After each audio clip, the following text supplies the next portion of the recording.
Bismillahirrahmanirrahim. Hai ayah dan bunda, sahabat parenting Islam semua. Alhamdulillah pagi hari ini saya ada kesempatan sedikit untuk sharing tentang apa yang saya dapatkan dari bukunya Teh Kiki Barkiah yang berjudul Satu Atap 5 Madrasah. Nah, di sini saya mau cerita sedikit ya, bahwa saya ini sekarang lagi senang-senangnya atau lagi antusias, lagi suka untuk baca buku-bukunya Teh Kiki Barkiah. Kenapa ya, ayah dan bunda semua? Karena di bukunya Teh Kiki Barkiah ini istimewanya adalah di sini Teh Kiki Barkiah cerita tentang pengalaman pengasuhan beliau yang tidak hanya menampilkan yang keren-kerennya aja, tetapi di sini beliau juga menampilkan sisi yang sulit-sulitnya, tantangan-tantangannya, ujian-ujiannya, dan bagaimana beliau sebagai pengasuh anak-anaknya, sebagai seorang ibu itu bisa menghandle masalah-masalah itu. Bagaimana bisa mengcounter tantangan-tantangan yang datang dari anak-anaknya, dan itu menariknya di situ menurut saya kayak gitu ya. Di sini kita belajar untuk realistis bahwa setiap rumah tangga atau setiap pendidikan di dalam keluarga itu punya tantangan sendiri-sendiri. Jadi jangan kira gitu ya, kalau misalkan ahli parenting gitu ternyata dia tuh nggak ada tantangannya dalam pengasuhannya. Nah ternyata ketika kita membaca cerita-cerita inspiratif dari orang yang sudah menuliskan pengalamannya, dari para autor, daripada penulis-penulis buku parenting ini, kita bisa mendapatkan inspirasi yang membuat kita lebih mantap untuk membersamai buah hati gitu ya. Jadi kita banyak belajar lah kayak gitu. Nah, di sini saya mau cerita sedikit nih. Ada hal menarik yang mau saya sampaikan dalam buku Satu Atap 5 Madrasah ini yang bikin saya agak kaget ya. Nah, kenapa saya kaget? Jadi, saya tuh cukup terkejut ketika saya baca pas di bagian ternyata anaknya Teh Kiki Barkiah yang nomor 2 yang bernama Syafiah itu ketika Syafiah hampir menginjak 7 tahun, ternyata Syafiah ini belum mau untuk diajak sholat. Di sini saya agak kaget. Seorang Teh Kiki Barkiah gitu ternyata juga punya tantangan dalam pengasuhan anaknya gitu ya.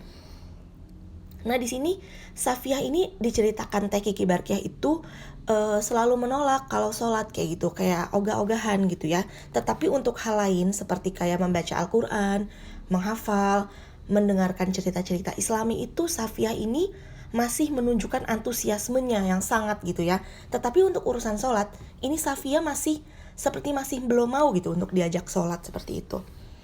Nah, di sini Teh Kiki cerita ketika beliau mengalami tantangan itu, beliau ya dalam hati terus berdoa ya sama Allah.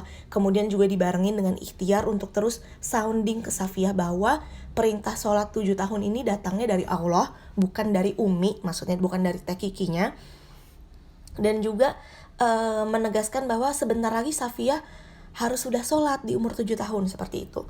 Dan di sini Teh Kiki cerita juga bahwa ketika hari-hari menjelang Syafiah menginjak usianya yang ke-7 tahun, Syafiah ini seperti orang ketakutan. Beliau ini bilang, "Umi, aku takut deh jadi umur 7 tahun." Di sini Teh Kiki Barkiah merasa agak kaget juga dan merasa seperti khawatir bahwa takutnya ini Teh Kiki Barkiah mengesankan pembebanan syariat ini berat bagi Syafiah seperti itu. Di situ Teh Kiki merasa takut seperti itu.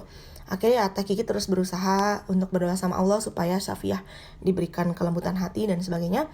Dan menariknya, tepat di usianya si Syafiah ini yang ke-7 tahun, sejak hari pertama Syafiah menginjak usia 7 tahun, ini Syafiah tuh yang sebelumnya itu ogah-ogahan atau menolak untuk sholat gitu ya.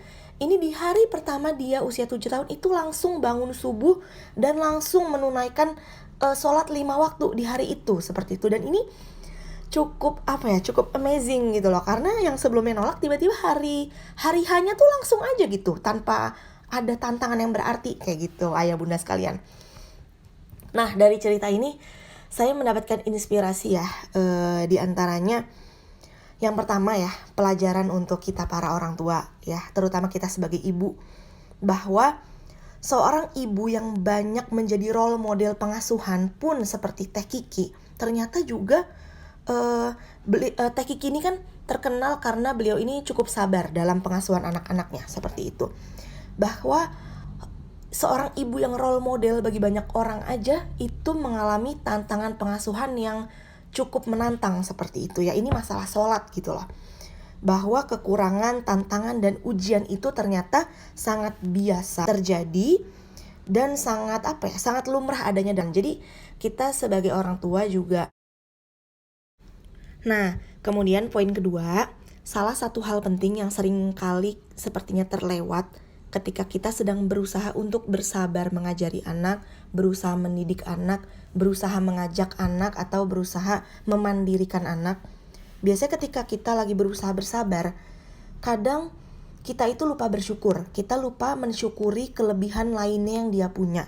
Nah, kadang lupa bersyukur itu nantinya akan menjadi kontraproduktif dalam usaha kita untuk bersabar gitu ya. Jadi contohnya kayak gini.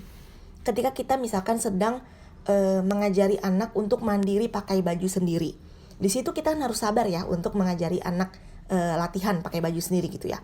Nah, kadang ketidaksabaran kita itu muncul karena kita kurang bersyukur sama hal lain yang udah bisa dia lakukan. Contoh, dia tadi udah mau mandi sendiri gitu ya. Nah, jadinya kalau kita kurang bersyukur, jadi kita kurang bisa untuk maksimal bersabar sehingga jadinya kontraproduktif.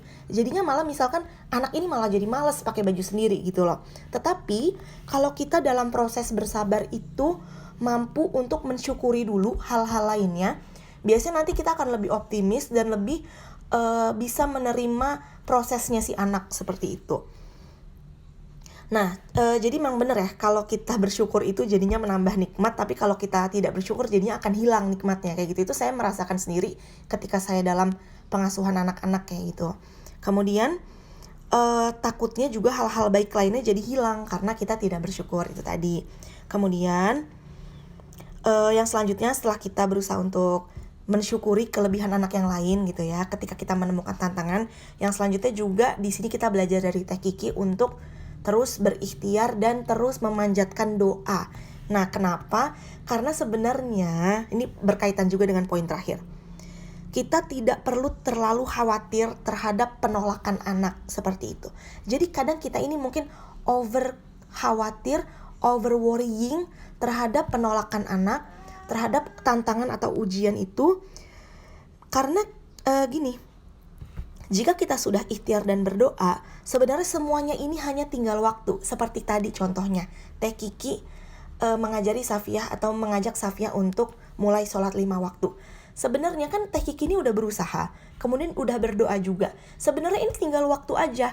Terbukti ketika hari hanya Safiah itu umur 7 tahun, Safiah tuh langsung mau menjalankan gitu loh. Jadi kita di sini juga harus percaya bahwa Allah itu mendengar doa kita dan juga mengakui usaha-usaha kita seperti itu. Jadi kita tidak perlu over worrying, kita tidak perlu over khawatir bahwa usaha kita itu nantinya akan membuahkan hasil, bahwa kita hanya perlu menunggu waktunya aja. Kita udah berusaha memandirikan anak, kita udah berusaha mengajak anak, ini hanya perlu menunggu waktunya aja. Insya Allah anak juga nantinya mau kok gitu. Jadi jangan terlalu takut atau jangan terlalu khawatir, yang mana nantinya mengurangi syukur kita.